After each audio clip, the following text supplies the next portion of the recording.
प्रणम्य परमात्मानं सिद्धं त्रैलोक्यवन्दितं स्वाभाविकचिदानन्द स्वरूपं निर्मलाव्ययम् शुद्धजीवादिद्रव्याणां देशिकं च जिनेश्वरम् द्रव्यसंग्रहसूत्राणां वृत्तिं वक्षे समासतः जीवं दवं जिणवरवसहेण जेणनेतिष्ठं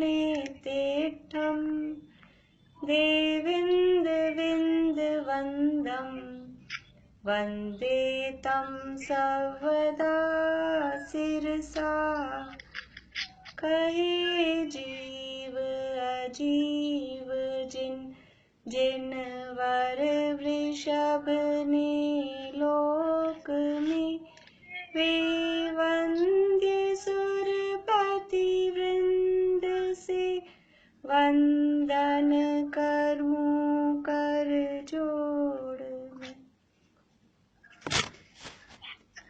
ये द्रव्य संग्रह नामक शास्त्र श्री नेमिचंद सिद्धांती देव द्वारा रचित। इसके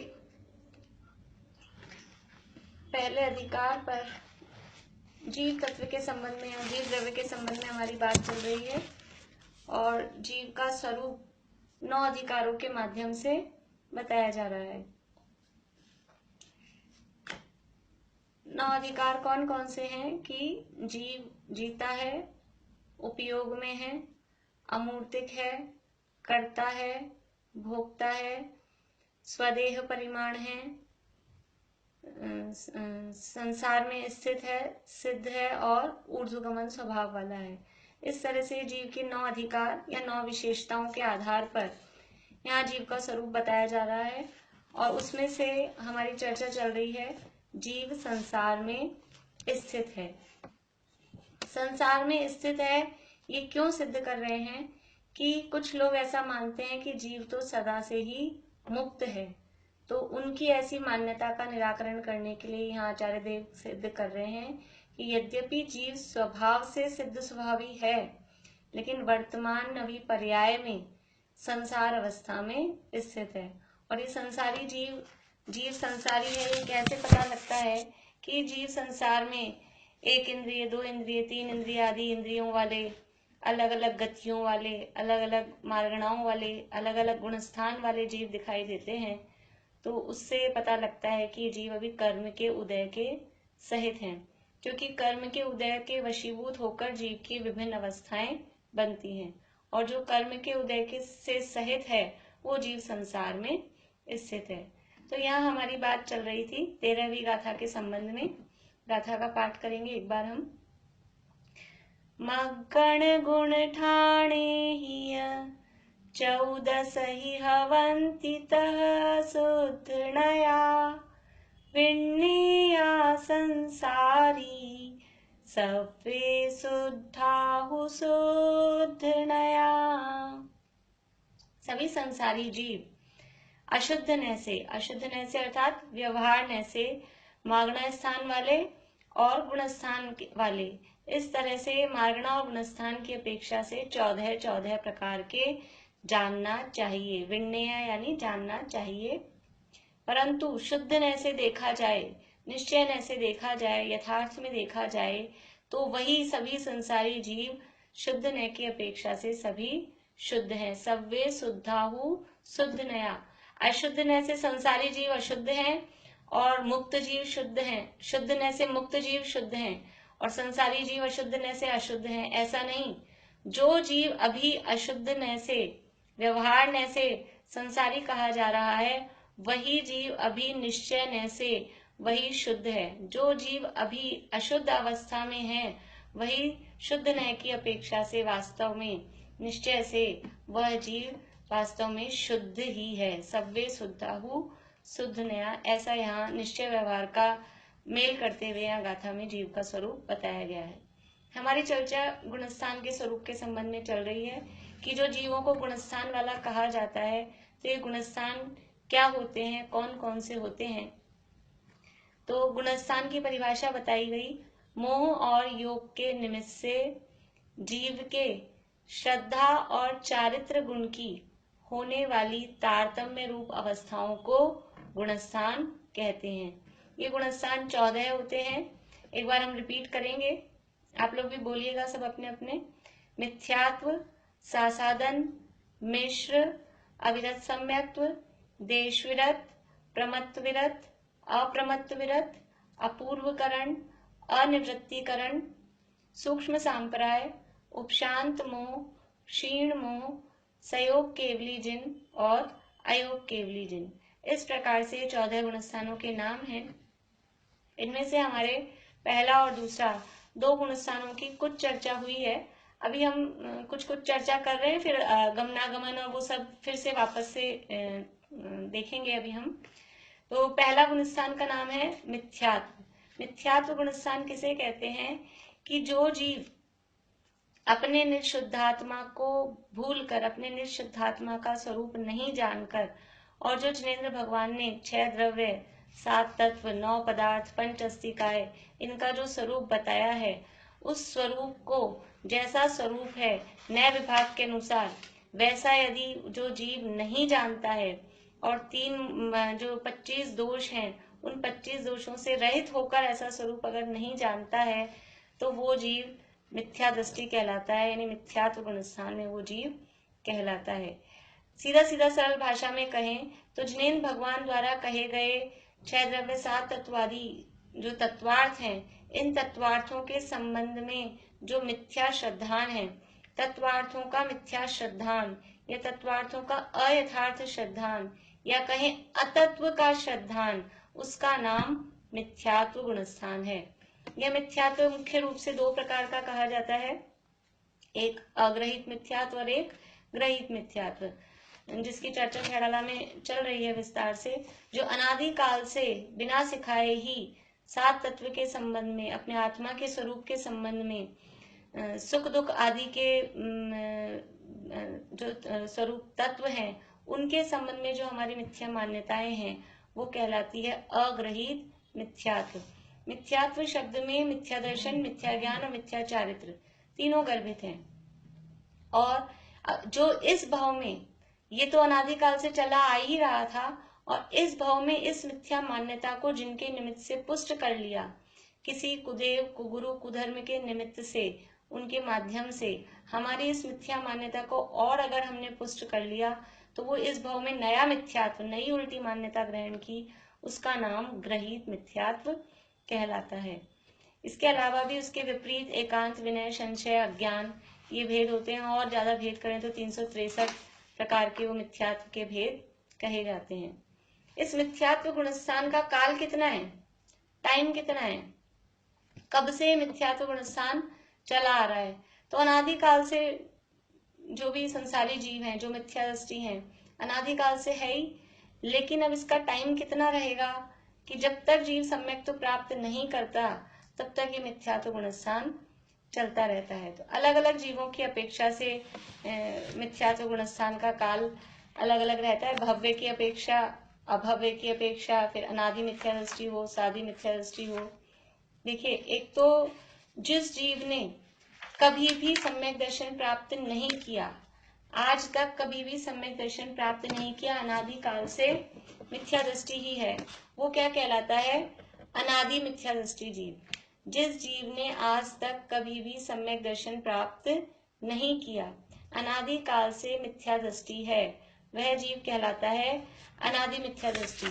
और जिस जीव ने सम्यक दर्शन प्राप्त किया था, लेकिन वो प्राप्त करके और फिर छूट गया, सम्यक दर्शन जब प्राप्त होता है, कल हमने औपशमिक सम्यक दर्शन की बात की थी, तो उसका टाइम हमने देखा था अंतर्मुहूर्त है, अंतर्मुहूर्त के बाद वो छूटता ही है। तो ऐसा औपशमिक सम्यक दर्शन एक बार प्राप्त किया, उसके बाद में वो छूट गया, तो वापस से मिथ्या दृष्टि हो गया। तो ऐसा मिथ्या दृष्टि कहलाता है साधी मिथ्या दृष्टि। 2 प्रकार के मिथ्या दृष्टि हो गए, एक अनादि मिथ्या दृष्टि और एक साधी मिथ्या दृष्टि। जो अनादि काल से मिथ्यात्व के साथ है, जिसका मिथ्यात्व कभी भी एक बार भी नहीं छूटा, वो कहलाता है अनादि मिथ्या दृष्टि। और जिसका मिथ्यात्व एक बार छूट गया, एक बार सम्यक दर्शन प्राप्त हो गया, उसके बाद दोबारा जो मिथ्यात्व में आ गया, ऐसा मिथ्या दृष्टि जीव कहलाता है सादी मिथ्या दृष्टि। तो अनादि मिथ्या दृष्टि का काल तो अनादि काल से मिथ्यात्व में है ही वो। फिर अब उसका काल कब तक रहेगा कि उसका काल, क्योंकि अगर अभव्य है, अभव्य किसे कहते हैं और भव्य किसे कहते हैं? जिस जीव में सम्यक दर्शन प्राप्त करने की या कहें मोक्ष जाने की जिस जीव में योग्यता है, एबिलिटी है, पात्रता है, वह जीव कहलाता है भव्य। और जिस जीव में मोक्ष जाने की या सम्यक दर्शन प्राप्त करने की योग्यता नहीं है, योग्यता की बात है, मोक्ष जाएगा, सम्यक दर्शन प्राप्त करेगा ही करेगा या जाएगा ही जाएगा, ऐसा नहीं, उसमें योग्यता है या नहीं। तो जिसमें मोक्ष जाने की योग्यता है, जो जीव सिद्ध बनने योग्य है, वह कहलाता है भव्य। और जिस जीव में मोक्ष जाने की योग्यता नहीं है, वो जीव कहलाता है अभव्य। तो अभव्य जीव कभी भी मोक्ष नहीं जाएगा। तो उसका गुणस्थान कौन कौन सा हो सकता है अभव्य जीव का? अभव्य जीव का अनादि काल से मिथ्यात्व गुणस्थान है और अनंत काल तक मिथ्यात्व गुणस्थान ही रहेगा। अभव्य जीव कभी भी दूसरे गुणस्थान में भी नहीं आ सकता। क्यों? क्योंकि दूसरा गुणस्थान कल हमने देखा था, वो चौथे जो औपशमिक सम्यक्त है, औपशमिक सम्यक्त से गिरते समय आता है। और औपशमिक सम्यक्त का गुणस्थान कौन सा है? वो गुणस्थान है चौथा, पांचवा या छठा। तो इसका मतलब क्या हुआ कि अभव्य जीव कभी भी पहले गुणस्थान को क्रॉस नहीं कर सकता, वो उससे ऊपर नहीं जा सकता। तो उसके मिथ्यात्व गुणस्थान का टाइम कितना हो गया? अनादि काल से लेके अनंत काल तक। और इसी तरह से आप भव्य देखें, भव्य जीव भी 3 टाइप के होते हैं।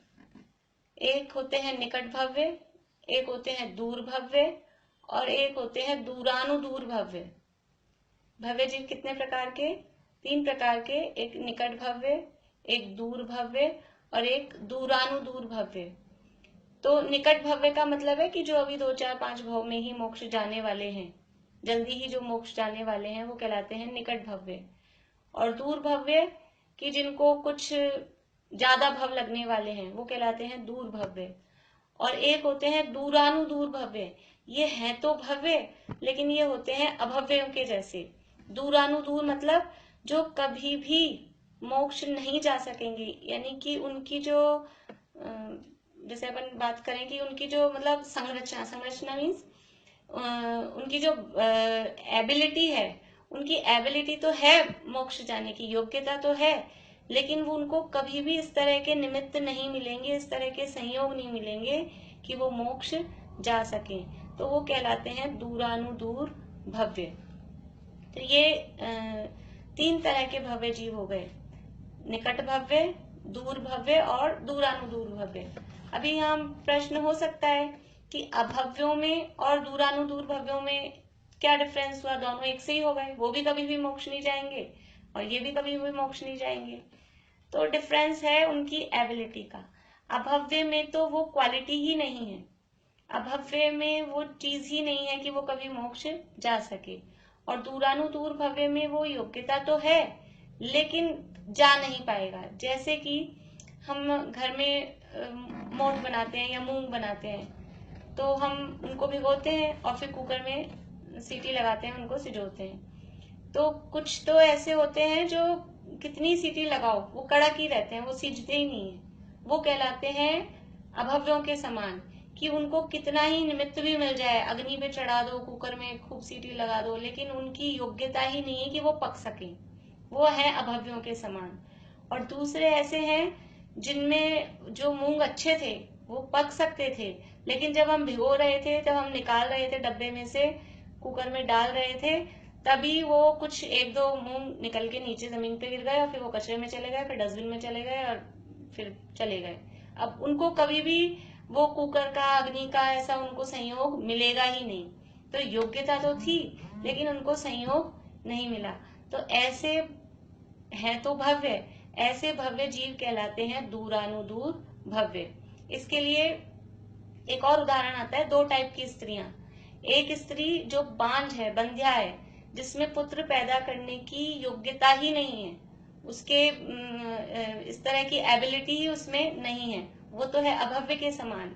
और दूसरी स्त्री ऐसी जो समझ लीजिए आजकल की बात नहीं है, पुराने जमाने की, जब दूसरी शादियां नहीं होती थी तो शादी हुई और शादी होते ही और वो विधवा हो गई, तो अब उसको मतलब उसमें योग्यता तो है मां बनने की, लेकिन उसको कभी भी पति का संयोग नहीं मिलेगा, इसलिए वो पुत्र उत्पन्न नहीं कर सकेगी।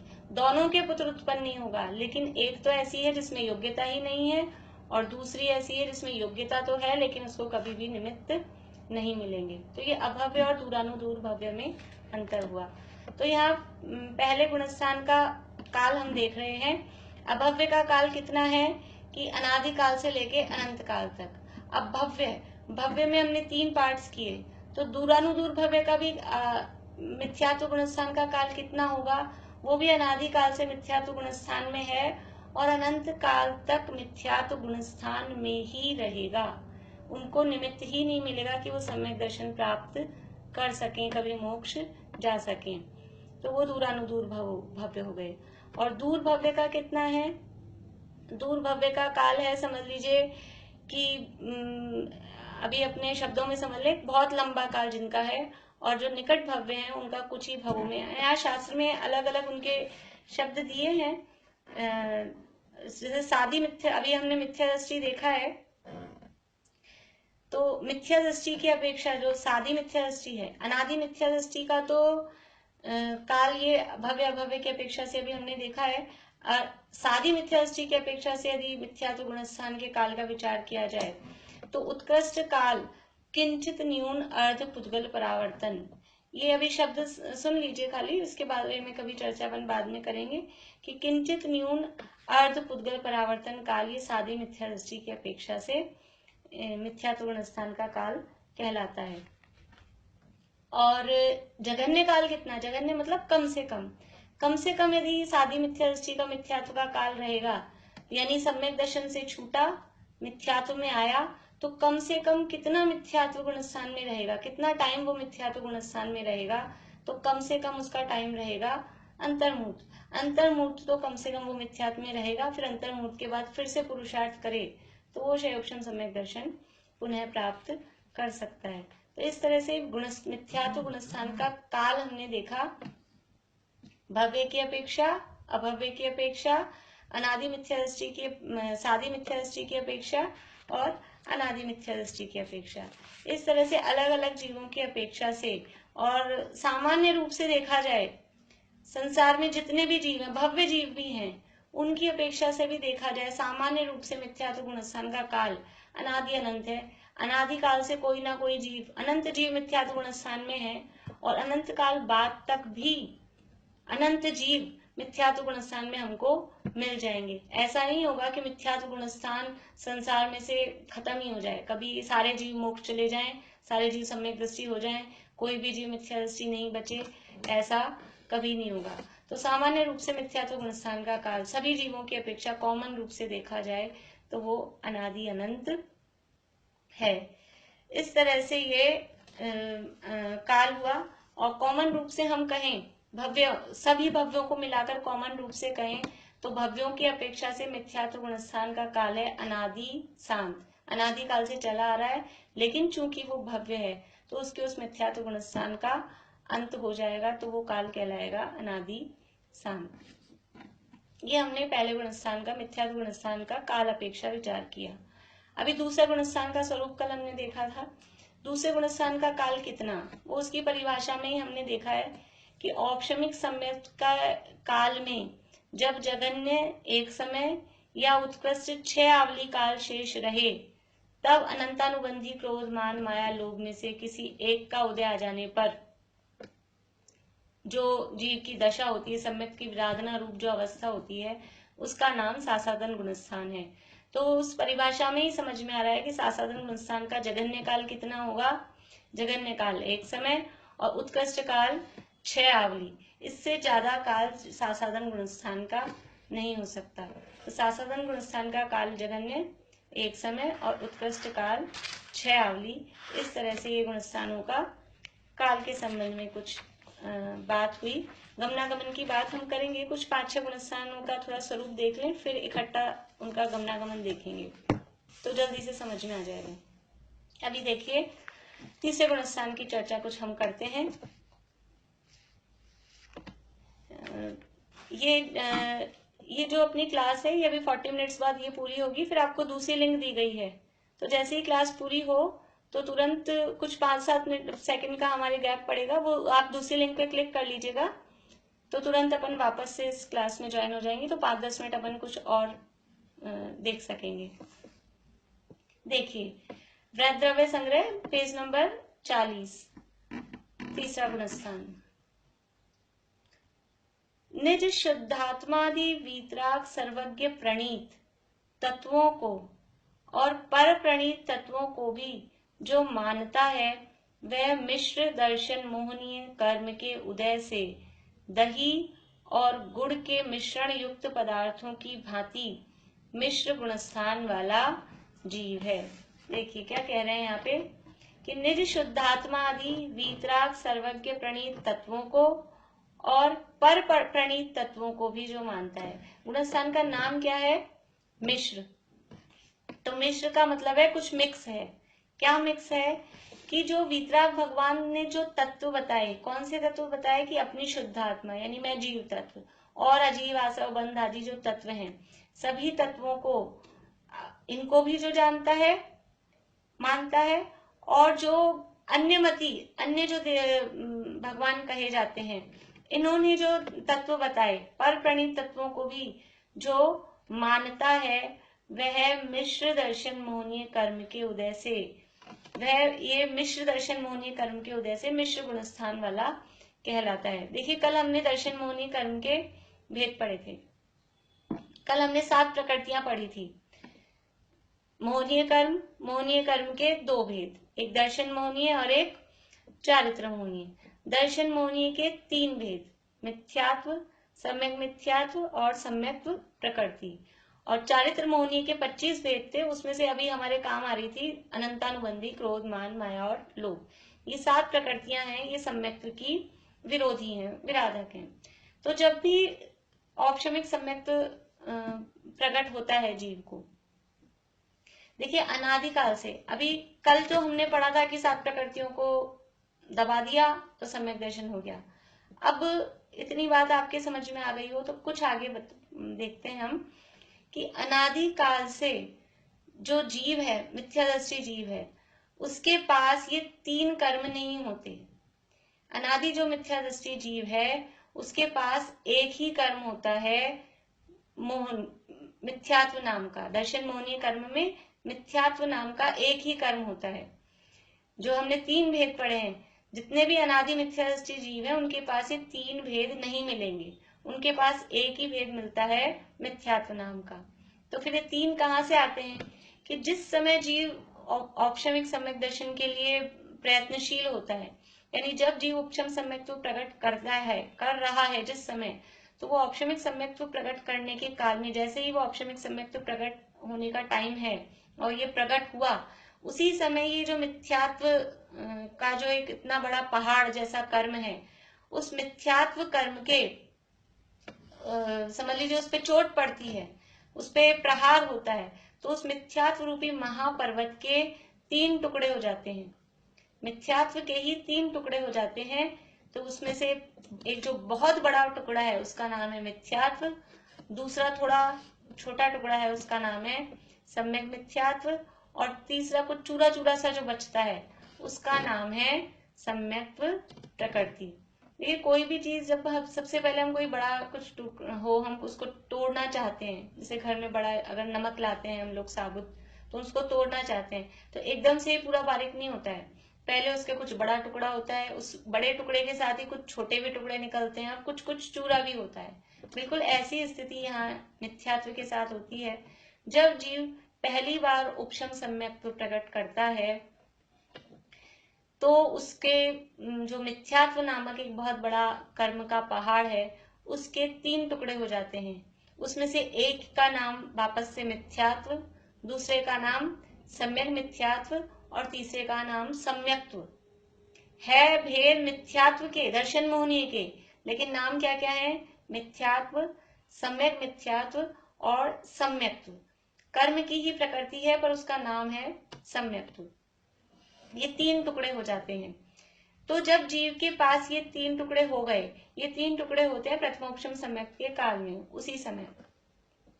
तो जब जीव के पास ये तीन टुकड़े हो गए, उसमें से जो सम्यक मिथ्यात्व नामक प्रकृति है, इसका नाम मिश्र, सम्यक और मिथ्यात्व दोनों मिक्स हैं, तो उस प्रकृति का नाम है मिश्र। तो कभी जब जीव औपशमिक सम्यक तो जीव ने प्रकट किया, उसके बाद ये तीन टुकड़े उसके सत्ता में आ गए, तो अगर यदि उस जीव के ये सम्यक प्रकृति का उदय आ जाता है, ये ऐसी मिश्र कि कुछ सम्यक और कुछ मिथ्यात्व दोनों मिश्र प्रकृति का उदय जिसके आ जाता है, तो वो जीव कहलाता है सम्यक मिथ्या दृष्टि यानी तीसरे गुणस्थान वर्ती। देखिए फिर से क्या कह रहे हैं यहाँ पे, निज शुद्धात्मा आदि वीतराग सर्वज्ञ प्रणीत तत्वों को और पर प्रणीत तत्वों को भी जो मानता है, वह मिश्र दर्शन मोहनीय कर्म के उदय से। यानी मिश्र दर्शन मोहनीय कर्म में क्या होता है कि जो वीतरागी भगवान ने, अनंत भगवान ने जो कहा वो भी ठीक है, और जो दूसरे भगवान कह रहे हैं वो भी ठीक है। यानी दोनों को सही मानता है, मतलब दोनों का उसमें निर्णय है, उसको ये भी सही है और ये निर्णय भी दोनों को सही मान रहा है कि ये भी सही है और ये भी सही है। तो इसका नाम है मिथ्यात्व गुणस्थान। और उदाहरण क्या दिया है यहाँ पर, दही और गुड़ के मिश्रण युक्त पदार्थों की भांति गुड़ मिश्रित दही के स्वाद के समान। जिस तरह से दही और गुड़ को मिला दिया जाए तो कैसा स्वाद आता है, गुड़ को और दही को मिला दिया जाए तो कैसा स्वाद आता है कि कुछ खट्टा मीठा मिक्स सा स्वाद आता है, ना तो खट्टा आता है ना मीठा आता है, खट्टा मीठा, खट मिठा कहते हैं उसे हम, उस स्वाद का नाम है खट मिठा। तो ऐसे ही ये तीसरे गुणस्थान में सम्यक्त्व है या मिथ्यात्व है, तो इस तीसरे गुणस्थान में वास्तव में सम्यक्त्व और मिथ्यात्व ये दोनों ऐसी मिश्र श्रद्धा की जो परिणति है, जीव की जो श्रद्धा है वो मिश्र वाली है, दोनों को वो मानता है, इसका नाम मिश्र। तो कोई कहे कि हाँ हम उनको भी मानते हैं, हनुमान जी को भी मानते हैं, गणेश जी को भी मानते हैं, और हम तो इसीलिए हम सबको मानते हैं, हम अपने अनंत भगवान को भी मानते हैं, हम गणेश जी को भी मानते हैं, तो इसका नाम मिश्र नहीं है, ये तो मिथ्यात्व ही है। लेकिन यहाँ तो जब एक बार सम्यक्त्व हो गया और उस सम्यक्त्व से छूटकर जब सम्यक मिथ्यात्व प्रकृति नामक इस कर्म का उदय आता है, तब ये जीव की एक श्रद्धा में इस तरह की रहती है कि ये भी सही है और वो भी सही है, मतलब कि जो अनंत भगवान द्वारा बताए गए तत्व हैं उनको भी यथार्थतया मानता है और उनका भी स्वरूप सही मानता है। इस तरह से ये जीव की श्रद्धा मिश्र प्रकृति की जो होती है उसका नाम मिश्र गुणस्थान है। और इसकी परिभाषा यहाँ दी गई है कि सम्यक मिथ्यात्व नामक दर्शन मोहनीय कर्म के उदय के समय से में जो गुड़ मिश्रित दही के स्वाद के समान होने वाले जो परिणाम है, कुछ अलग ही टाइप के जो परिणाम है, उन परिणामों का नाम मिथ्यात्व गुणस्थान है। तो इस मिथ्यात्व नहीं, सम्यक मिथ्यात्व नामक गुणस्थान ये कहा जाता है। और इस गुणस्थान का काल भी कितना है, इस गुणस्थान का काल भी वही अंतर्मुहूर्त काल। ये जो दूसरा और तीसरा गुणस्थान है ये बहुत ज्यादा देर तक नहीं रहते हैं, अंतर्मुहूर्त का इसका काल है, पर वो अंतर्मुहूर्त में भी जघन्य और उत्कृष्ट में फर्क है। जघन्य काल तो सबसे छोटा अंतर्मुहूर्त हुआ और उत्कृष्ट काल जो अंतर्मुहूर्त का उत्कृष्ट भेद है, उस तरह से ये दोनों का काल है।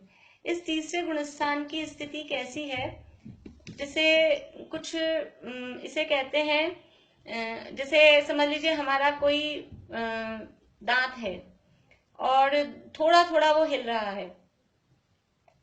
अब वो अगर हल्का हल्का हिल रहा है, बहुत हल्का हल्का, तो उसको अगर हम टाइम पे ट्रीटमेंट कर लें तो उसको वापस से भी जमाया जा सकता है, उसको ठीक किया जा सकता है।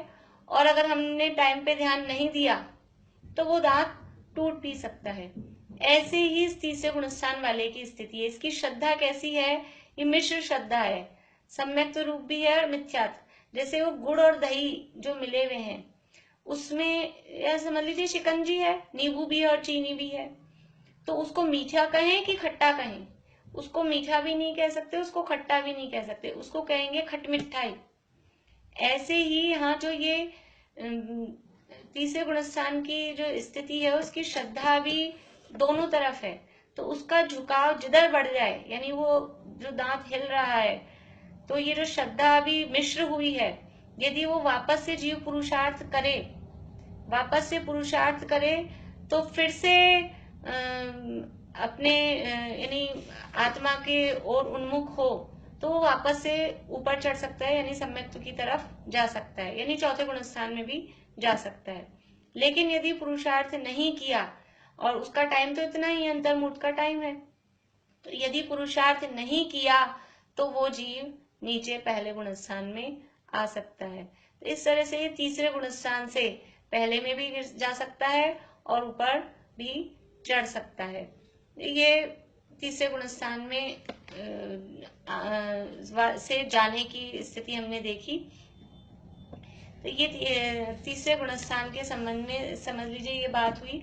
और इसके संबंध में विशेष बात क्या है कि ये ऐसी विशेष स्थिति है, इस स्थिति में क्योंकि यहाँ परिणाम कैसे हैं, ना तो सम्यक रूप है ना मिथ्यात्व रूप है, सम्यक मिथ्यात्व मिश्र है, तो ऐसी स्थिति में जीव का मरण नहीं होता। ये नियम है।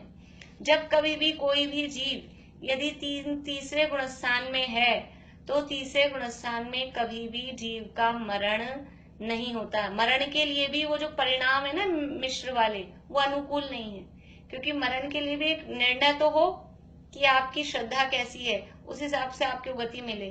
पर यहाँ तो श्रद्धा ही मिक्स है, मिश्र है, इसलिए उस समय जीव का मरण भी, आयु का बंध भी नहीं होता, मरण भी नहीं होता, और मारणांतिक समुद्घात, जो हमने समुद्घात पढ़े हैं तीसरे गुणस्थान में, मारणांतिक समुद्घात भी नहीं होता। तो ये अच्छी बात बता दी। अब जिन जीवों को मरने से बचना हो, वो तीसरे गुणस्थान में जाके बैठ जाएं। तो ऐसा हमारे हाथ में नहीं है, क्योंकि पहली बात तो तीसरा गुणस्थान ऊपर से गिरते समय, चौथे से पांचवे से गिरते समय ही आता है, चौथे पांचवे और छठे गुणस्थान से उतरते समय ही आता है। और कितनी देर रहेंगे उसमें, उसका काल ही अंतर्मुहूर्त मात्र है, उससे ज्यादा देर उस गुणस्थान का समय नहीं है। लेकिन ये कुछ नियम है कि तीसरे गुणस्थान में मरण भी नहीं होता, नवीन आयु बंध भी नहीं होता, और मारणांतिक समुद्घात भी इस तीसरे गुणस्थान में नहीं होता। ये तीसरे गुणस्थान के संबंध में ये अपनी बात हुई है। यहाँ जो शब्द है मेरे हिसाब से आप लोगों को समझ में आ गए होंगे।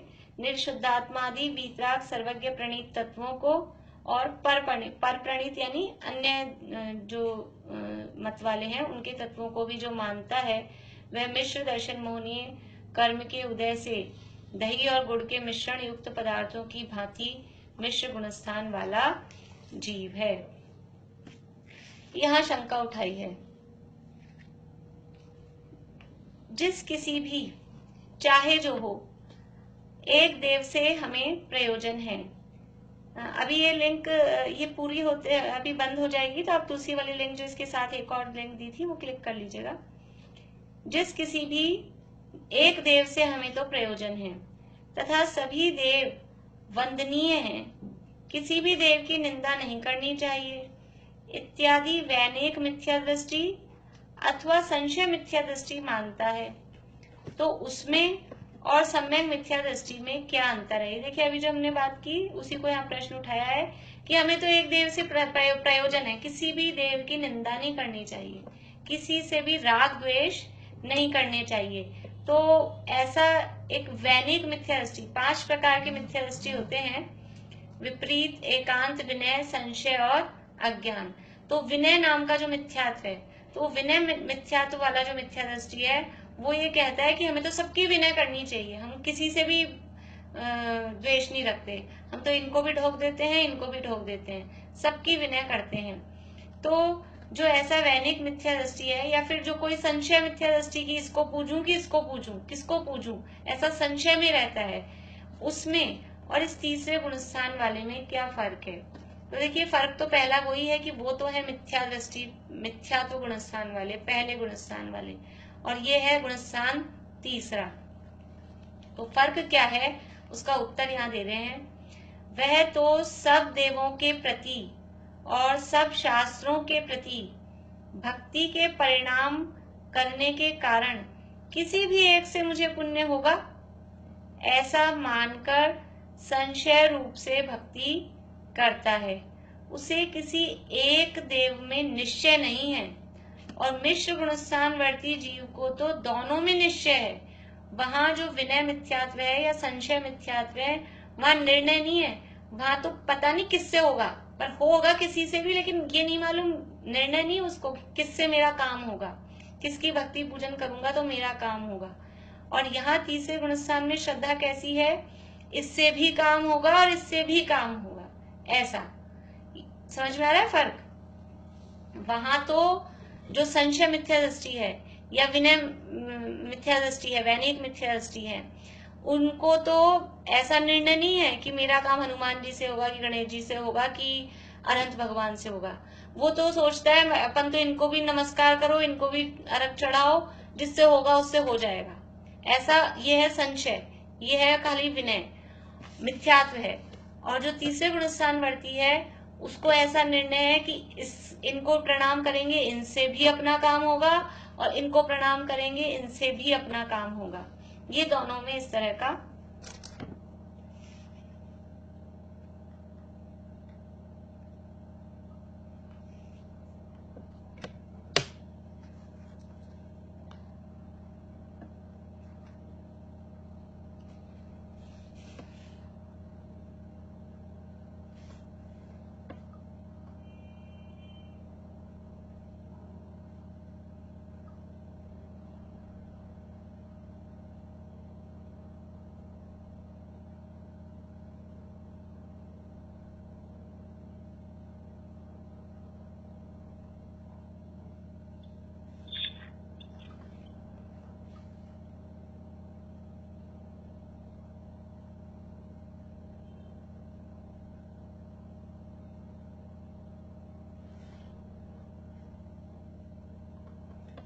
आ गए हैं शायद लगभग सभी।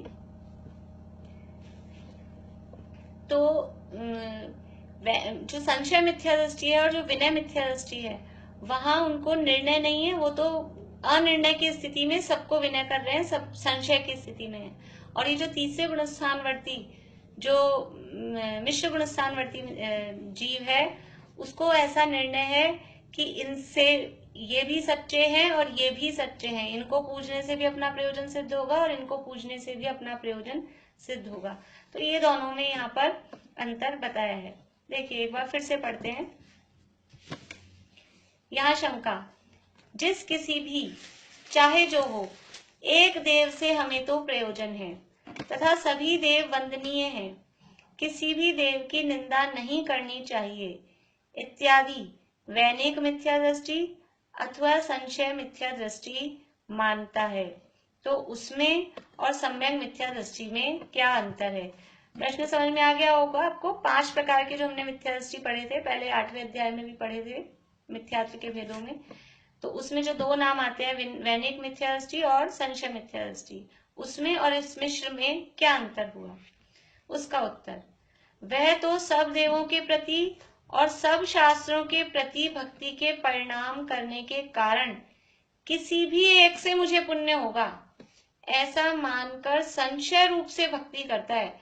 जैसे ऐसे करते हैं ना अपन, कोई बीमारी आ गई, अभी जैसे चल रहा है कोरोना का, तो जो बताए एलोपैथिक वाले की भी कोई दवाई ले लेते हैं, होम्योपैथिक वाले की भी ले लेते हैं, आयुर्वेदिक भी कर लेते हैं, घरेलू भी उपचार कर लेते हैं, जिससे होगा उससे फायदा हो जाएगा।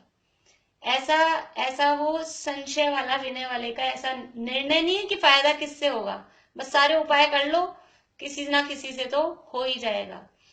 ये है संशय मिथ्या दृष्टि की बात।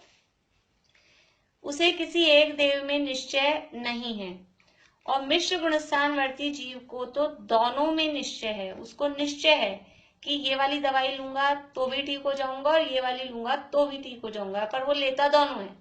ऐसा वो मिश्र गुणस्थान वाले की अवस्था है। यह दोनों में अंतर है। अभी आप लोगों को कुछ पूछना है? अगर किसी को कुछ पूछना है तो खुद आप अनम्यूट कर सकते हैं अपने आप को।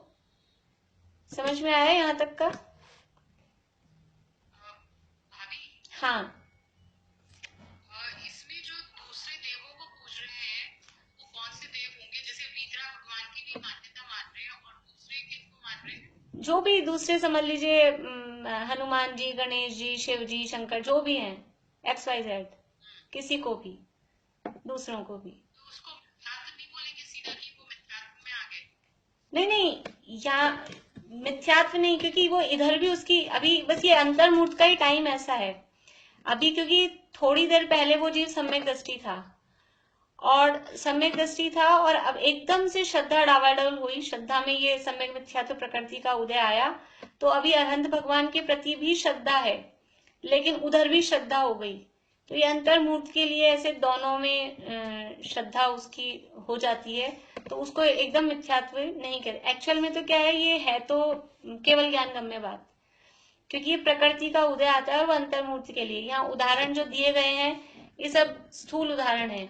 वो श्रद्धा किस तरह की मिश्र होती है वो हमारे पकड़ में आ नहीं सकती, लेकिन फिर भी कुछ उदाहरणों से कि इनको भी मानता है और उनको भी मानता है, ऐसा करके वहां उदाहरण दिया है। असली कारण तो क्या है उसका, कि वो जो प्रकृति का उदय आ गया।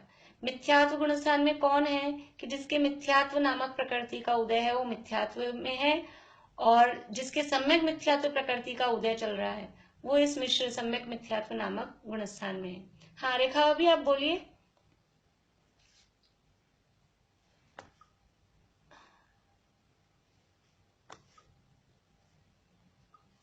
बोलिए रेखा अभी। तीसरे गुणस्थान की परिभाषा लिखवा दीजिए ना। लिखवाऊं अभी बोल के? हाँ, बोल के लिख। चलिए लिखिए, सभी लोग लिखेंगे अभी।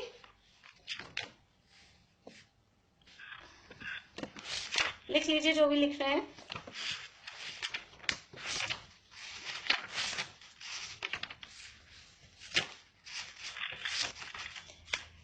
सम्यक मिथ्यात्व नामक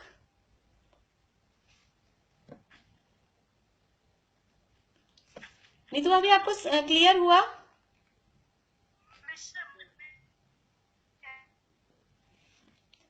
सम्यक मिथ्या उसमें जो है वो चौथा भी हो सकता है, पांचवा भी और छठा, तीनों हो सकते हैं क्या? गिरने के टाइम। हाँ, छठे से, पांचवे से, चौथे से, तीनों से गिर सकता है, तीसरे में आ सकता है, वो अभी अपन अलग से लिखेंगे।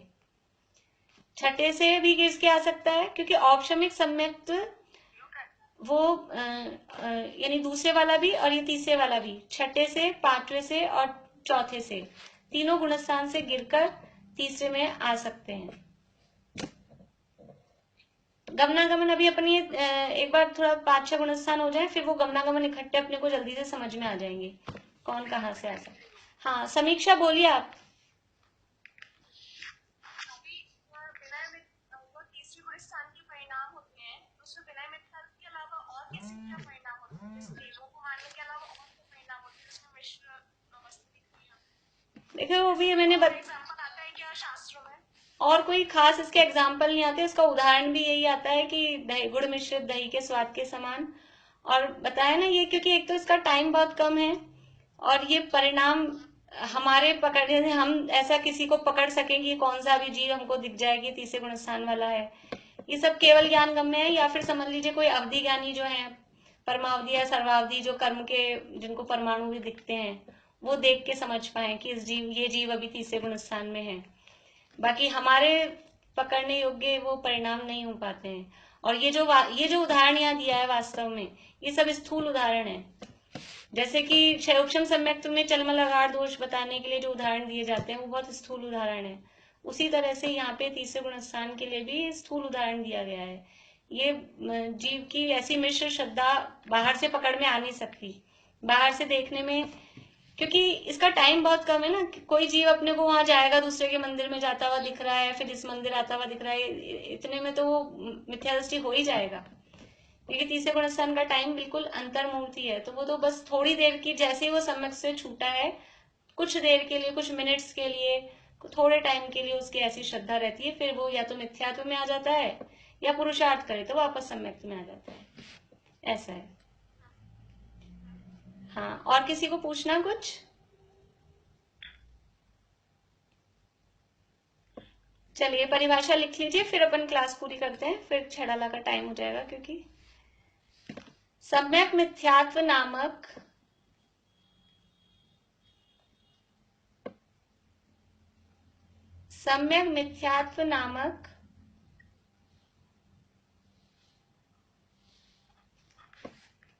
दर्शन मोहनीय कर्म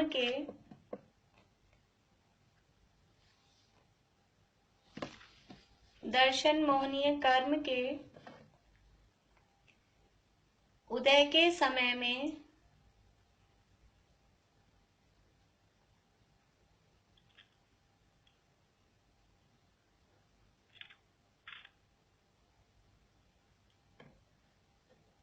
गुड़ मिश्रित दही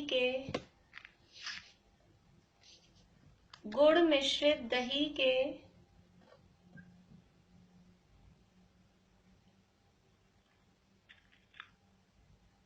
स्वाद के समान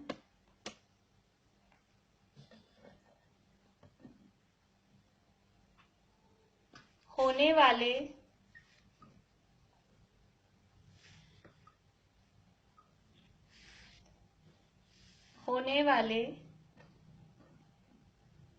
जात्यंतर परिणामों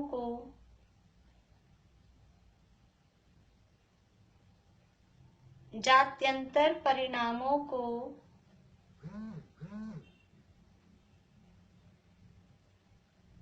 सम्यक मिथ्यात्व गुणस्थान कहते हैं। जात्यंतर परिणामों को, जात्यंतर लिखेंगे, जा आधा त, फिर य, फिर आधा न और त र। जा आधा त, य आधा न, त र। जात्यंतर परिणामों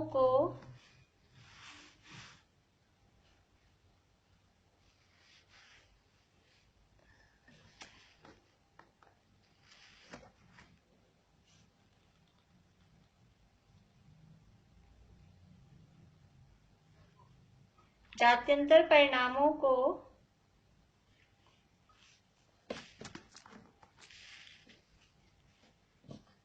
सम्यक मिथ्यात्व गुणस्थान कहते हैं। एक बार रिपीट कर रही हूं शुरू से फिर से।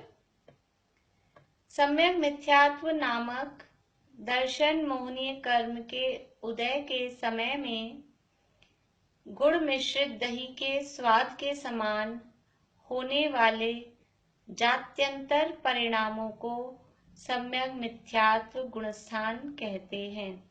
जात्यंतर का अर्थ है अलग ही जाति का, जाति अंतर, जात्यंतर मतलब कुछ अलग जाति का। वो जो दही और गुड़ मिला हुआ है वो कुछ अलग ही, मतलब उसको खट्टा भी जाति नहीं रही और मीठी भी जाति नहीं रही, कुछ अलग ही जाति का। उसका नाम ही खटमिट्ठा ही बोला जाएगा। उसको ना खट्टा कहेंगे ना मीठा कहेंगे। ये बात जरूर है, खटास अधिक हो तो हम कह देंगे खट्टा है, चीनी या गुड़ ज्यादा है तो हम कह देंगे मीठा है। लेकिन वैसे देखा जाए ओवरऑल तो उसकी जाति ना अकेला खट्टा है ना अकेला मीठा है, वो कहलाता है जात्यंतर। ऐसे जात्यंतर परिणामों को, ये सम्यक मिथ्यात्व में ना तो सम्यक रूप परिणाम है पूरे, ना मिथ्यात्व रूप परिणाम है। फुल फ्लैश मिथ्यात्व भी नहीं है, फुल फ्लैश सम्यक्त्व भी नहीं है। तो ये कुछ अलग ही जाती है, इसलिए इसकी प्रकृति भी अलग है, इसका गुणस्थान भी अलग है। तो इस गुणस्थान का नाम सम्यक मिथ्यात्व गुणस्थान है। इस तरह से ये तीसरे गुणस्थान तक की चर्चा अपनी हुई। आप लोग चिंता नहीं करें, अपन सब लिख लेंगे इसका काल, गमनागमन वगैरह धीरे धीरे करके जैसे भी होगा। और कल फिर हम आगे कुछ इसमें से बात रही होगी तो वो देख के और फिर चौथे गुणस्थान की चर्चा शुरू करेंगे।